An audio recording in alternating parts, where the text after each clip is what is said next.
Actually, it could be afternoon for some of you. It's 11 o'clock Central Time, and it is March 12th. How are you? I was just kind of looking at that picture, boundaries after estrangement. It's a really tough one. And I say that because just the imagery of that picture is parents holding back their daughter from seeing their grandparents. And that's a combination of estrangement and alienation. It's actually considered child abuse in some places. So welcome back. Get on a better mood. And if you're new to the channel, welcome. Thank you for joining. It's always nice to have new people joining us. If you want to say hello in the comments, tell me where you're watching from, please do. But before we get started, don't forget to subscribe and hit the notification bell so you know when I go live. Although my schedule is pretty consistent, 11 o'clock every day, except for the days that I have special guests. And then I work with their schedule. If you're here today, put your questions in the comments. I'll answer as many as I can. And if I can't answer them, I may not know the answer, but I will do my best. Let me do one thing here for 1 second. So I'm just going to add that to the stage. And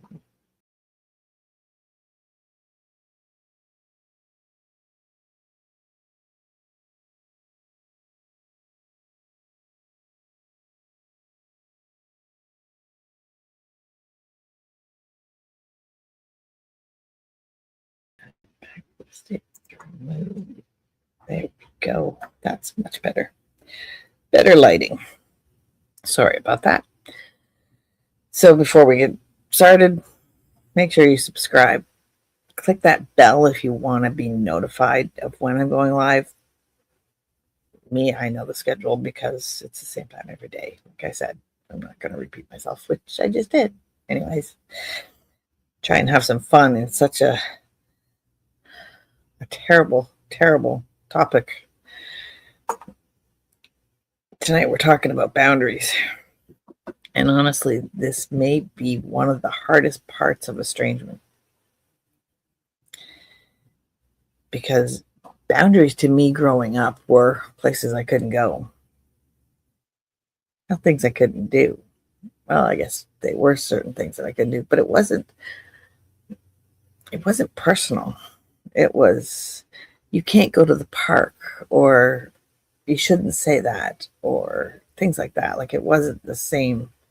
I don't think it was the same. Correct me if I'm wrong in the comments, because it's just the way I'm looking at it. Boundaries feel hard because they bring up everything all at once. Guilt, fear, hope, grief, especially on this topic. And for a long time, I didn't even realize that boundaries were something that I needed, because I've been told that I'm a giver, and often givers give more than they take. There's probably a lot of you out there that are the same way, that we just give, and especially to our kids, right? Who else do we give to? Them. That's the whole purpose. That's the reason, is we want them to have a good, fulfilling life with everything that they could possibly want. Some people say I'm patient. That I'm not. Not at all. If there was a line where they were handing out patience to people, I missed it. I'm probably the least patient person in the world. I hate waiting for anything. What I was hopeful. I stayed open longer than I should have. I stayed available longer than was healthy. And for a long time, I confused endurance with love.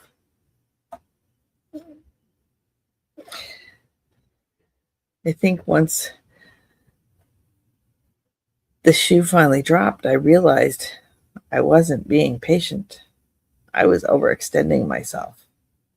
I was giving everything from me to other people, especially my children. And they just took it. They didn't know any better because that's how it always been. Boundaries aren't punishment. They're not rejection, and they're not control. Boundaries are about clarity, about stability, and about protection. And most importantly, boundaries are not about them. They're about me or you, depending on who's setting them. That distinction changes everything.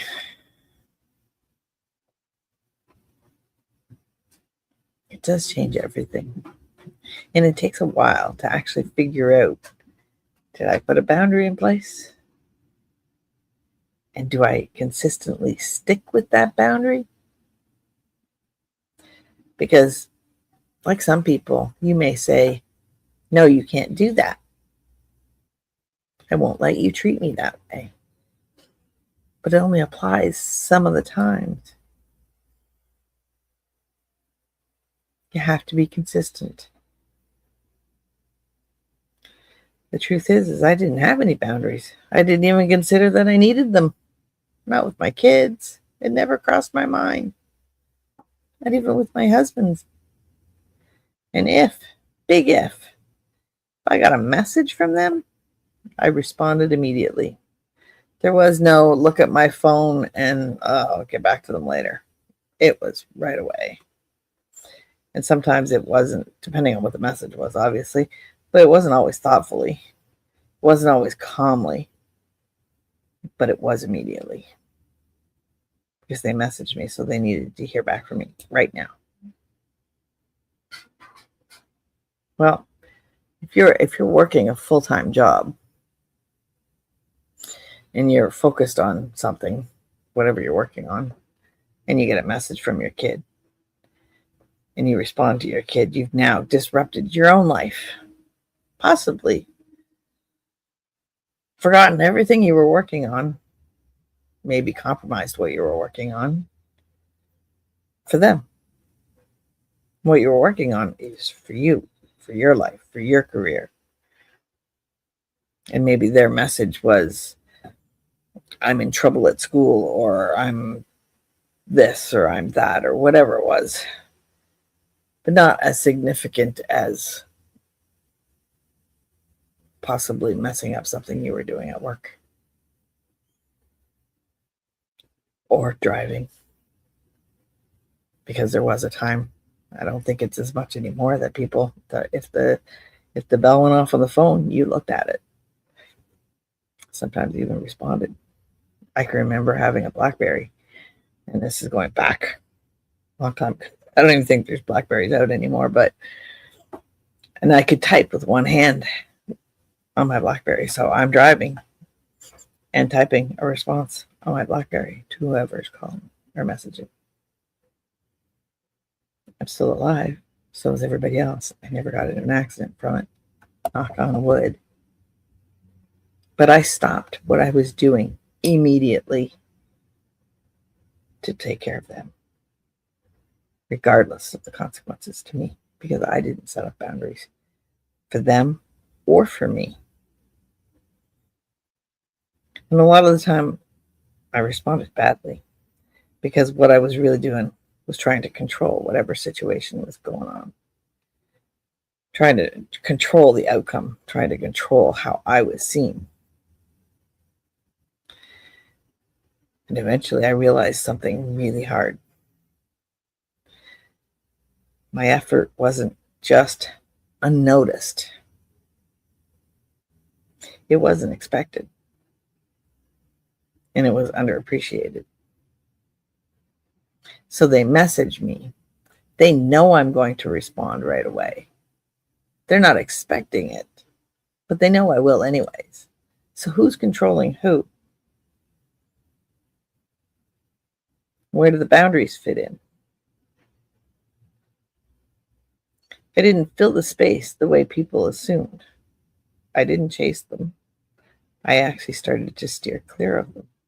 So that way they couldn't make me do what they wanted, or behave the way they wanted, or respond the way they wanted.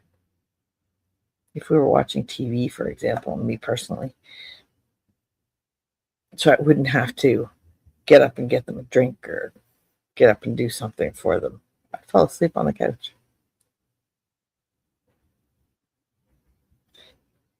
I didn't reach out and fix things. I left things alone. Unless I needed it. But if it was for them, I left it for them. It was infamous in my house that when it came to stains on clothing, Mom could get them out. I remember my son coming home from a night out with his buddies, and he was at the drinking age. And he had blood on his one of his favorite shirts.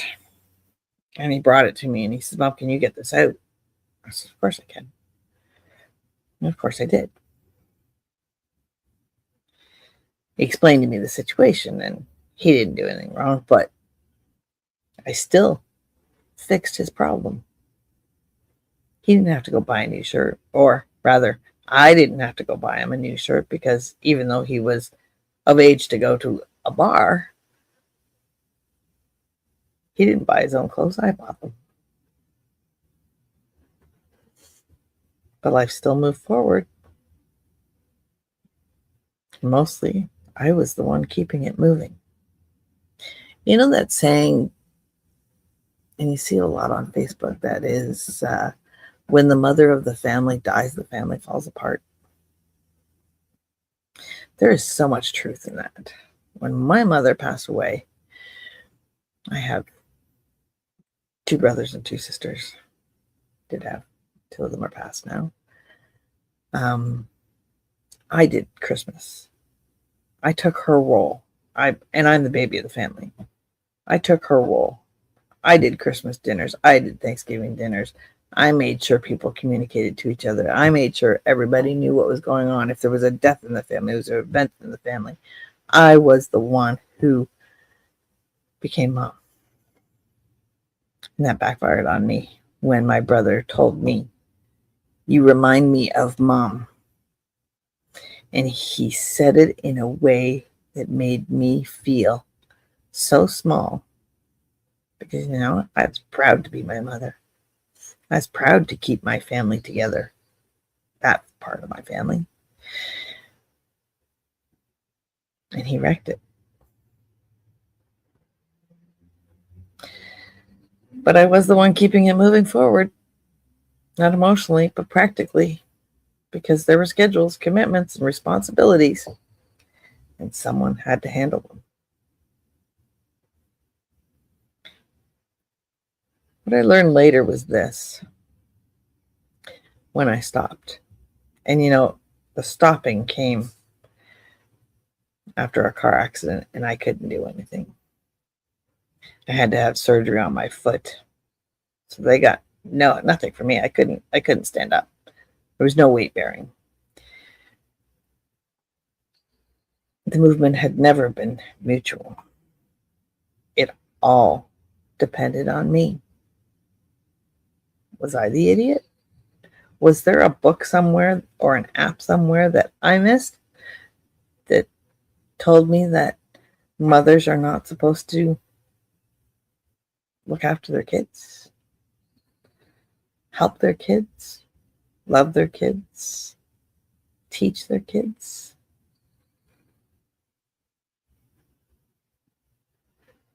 Dr. Spock didn't say that. That's the book I had. That's the generation that I come from. Everything depended on me. Where's the milk? It's in the fridge. I don't see it. It's in the fridge. Move something out of the way and you will see it. I don't see it. If I come over there and I find the milk, I'm going to hit you with it. I say laughingly, sarcastically, because I was sarcastic, still am. Get up, walk over to the fridge, open the door, move the jug of orange juice out of the way, And there's the carton of milk. Or actually the jug. We're Canadian, so we had the jug with the bag of milk. And I look at them and I'm like, you have to look past the end of your nose to see anything. I can't find everything for you. In fact, now that I have absolutely no communication with them, I don't know how they're surviving, because they couldn't survive for 25 years without me telling them where to get something. Where's my favorite shirt? It's hanging in your closet. Where's my soccer socks? In your soccer bag. Did you wash my soccer socks? Yes, I washed your soccer socks. Did you do my jersey too? Yeah. Did it all. How about my hockey equipment? Well, I laid it outside so that it would smell better. I brought it in this morning. I washed your jersey, washed the socks. Everything's back in the bag. It's all ready to go. I wasn't supposed to do that.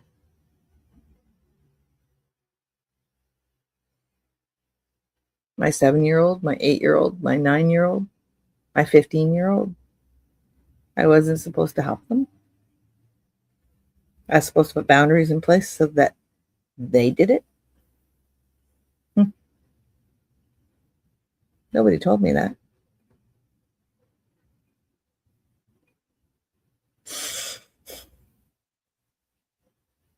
Would they still be gone now if I'd put boundaries in place? Or do those boundaries only count now?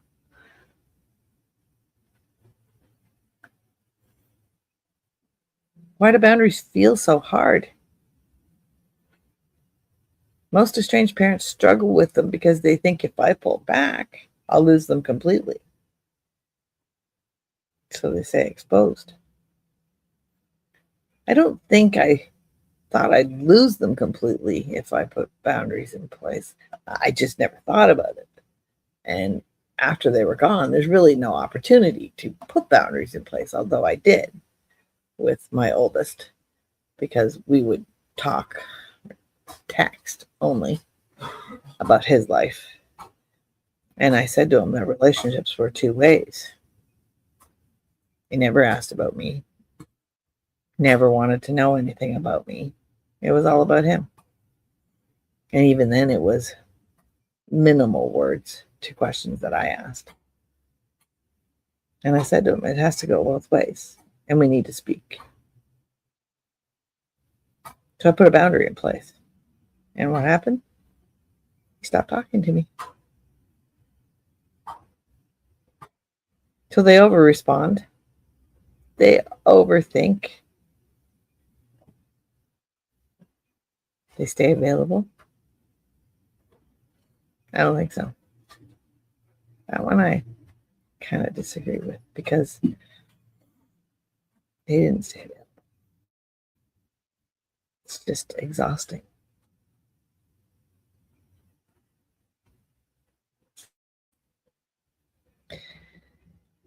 One of the biggest things that I personally had to learn was this, is not everything needs a response. And I am learning so much from keeping that mindset.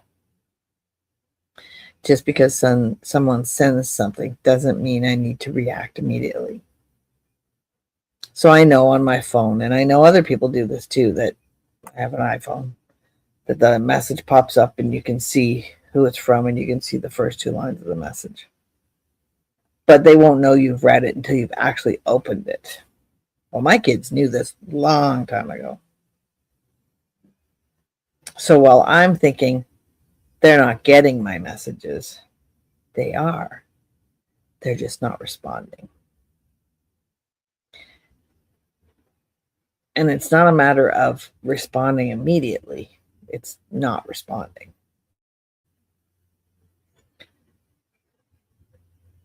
So I've learned the same thing. Just because someone sends something doesn't mean I need to react immediately. So it's kind of another boundary that I've put in place. And just because there's silence doesn't mean I need to fill it.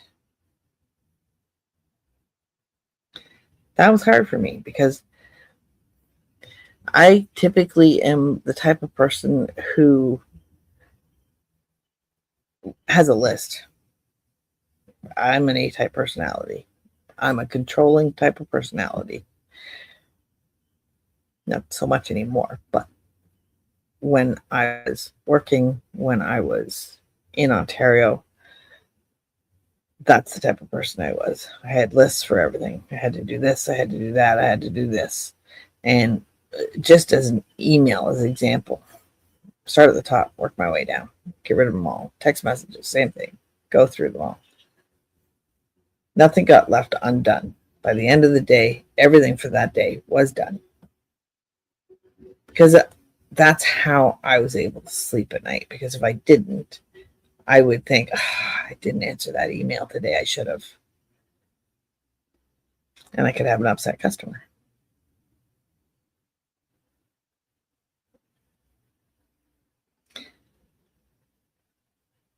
For a long time, reacting felt safer than waiting.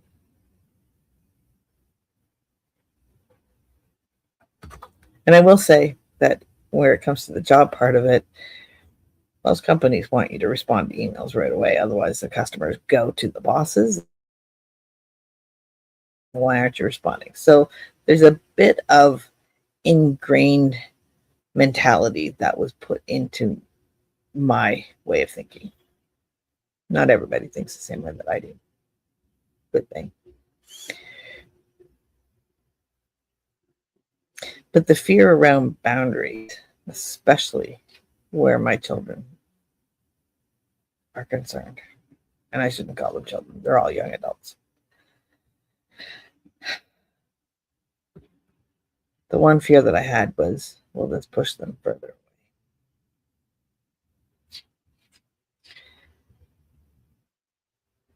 What I eventually realized was boundaries don't create the distance.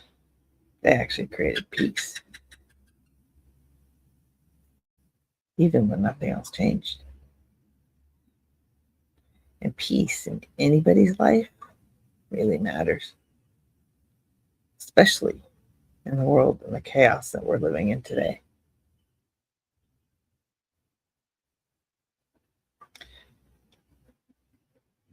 I haven't seen anybody with any questions. However,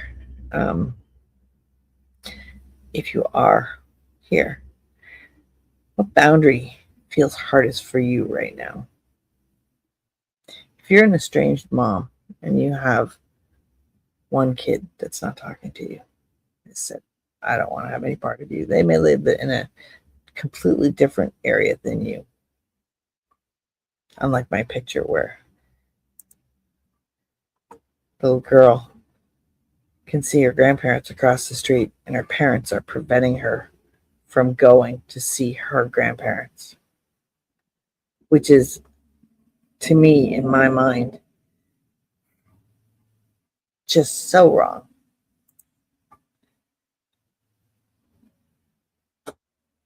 But yeah, I understand there has to be boundaries, right? Because my kids are grown up, they have their own lives, they have their own children, they have their own jobs, they have their own way of living. Okay, I get it. But I live 6,000 kilometers away from them, so I'm not knocking on the door.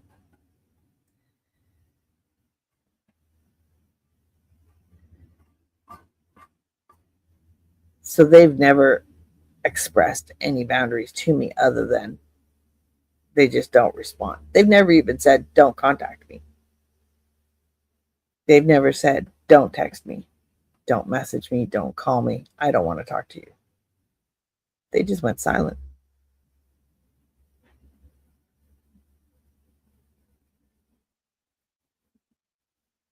Silence or contact, which one's harder? For me, I'm a who, what, when, where, why, how. Everything I do. And why is the biggest one. Why won't you talk to me?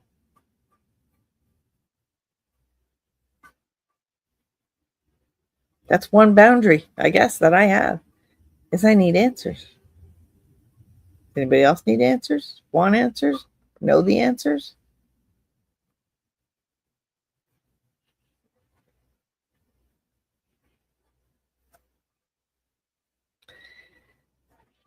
Silence is just unbearable. It's like the cold shoulder because you don't know what you've done. You don't know how to fix it. You don't know if it can be fixed because nobody's communicating.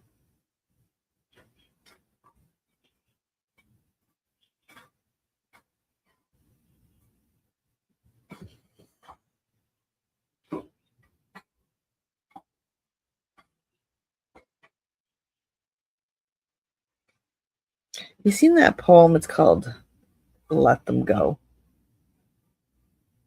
I actually think I have it here. Let me see if I can find it.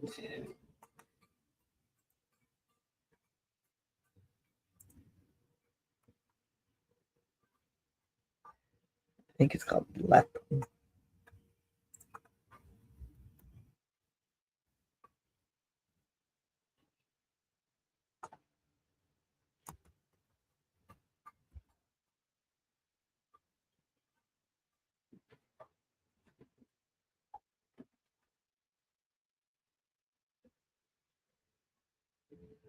No. Okay, I don't have it on there. However, I have it on here. I think it's important because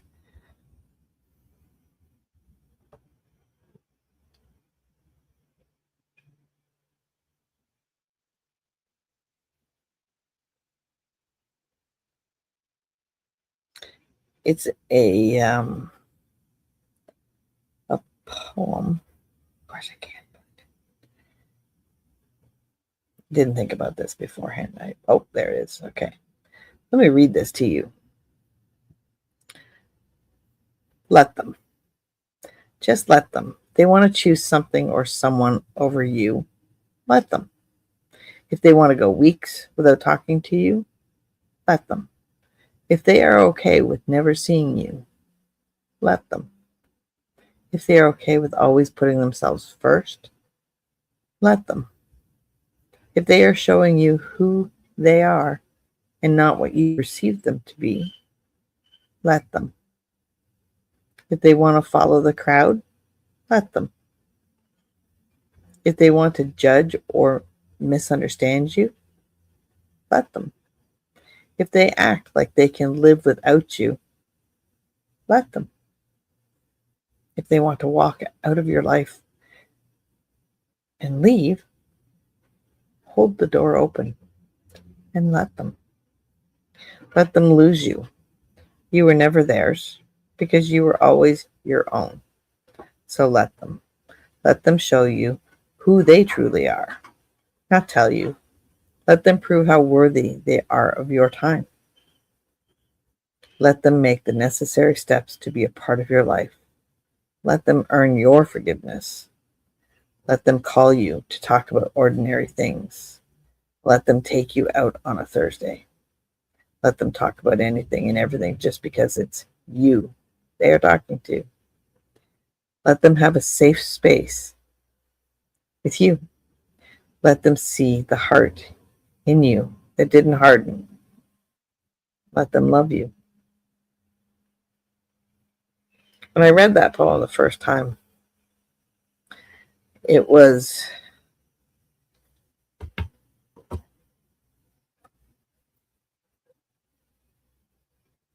hard because as a controlling person, you never let anybody do anything because you can always do it better. And I've learned to be different than that because I had to. They made me. So, on one hand, they made me become a better person. But at the same time, they broke me into 4 pieces.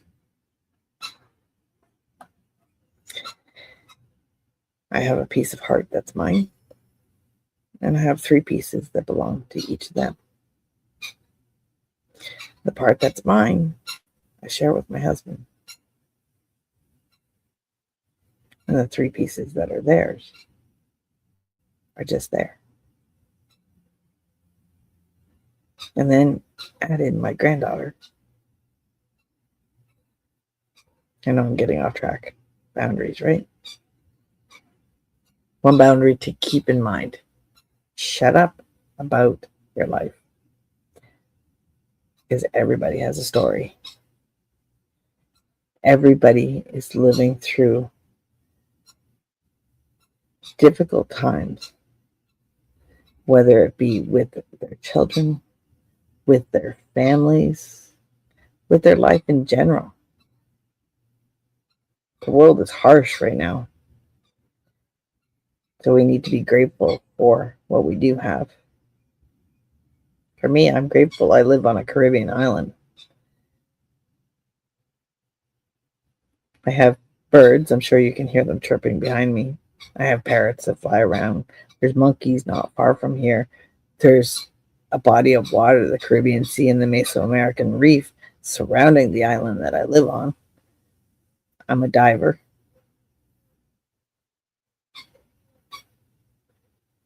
So my boundaries need to reflect more on how I want to live versus how I want them to not impact that life anymore.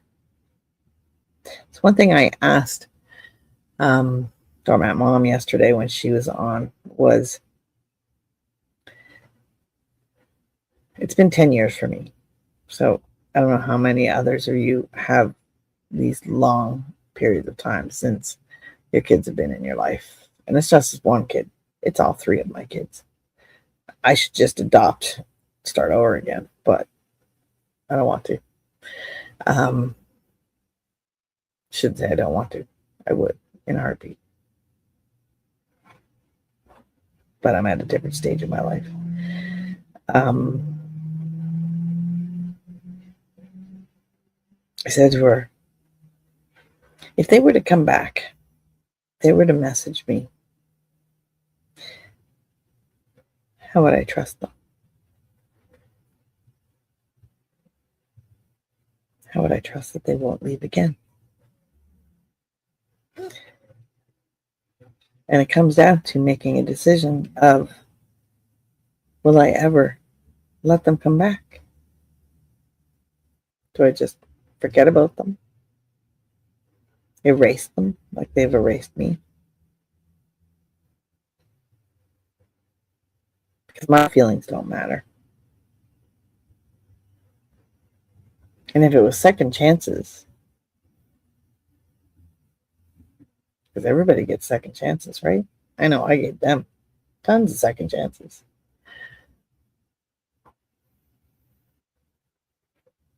But it doesn't go both ways. It's not reciprocal.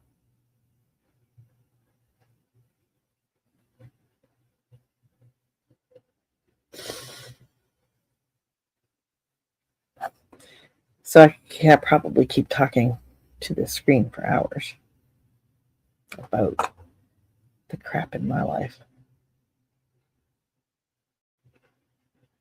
But there's one thing that I've learned is boundaries don't mean you stop loving someone. I'll always love them. They mean you finally include loving yourself. And self-love is the greatest love of all. There is nobody more important on this planet to you than you. Thank you for being here. Thank you for listening. And remember, you're not alone. And I'll see you tomorrow, 11 o'clock Central Time, for our next topic. And I don't have it in front of me, so I can't tell you what it is, but it's on the schedule. So thanks. Have a great day. Smile. Tell someone that you're happy today. Show someone you're happy today.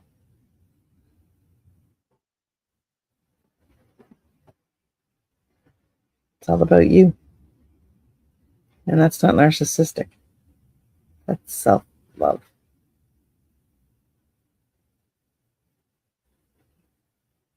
Thank you.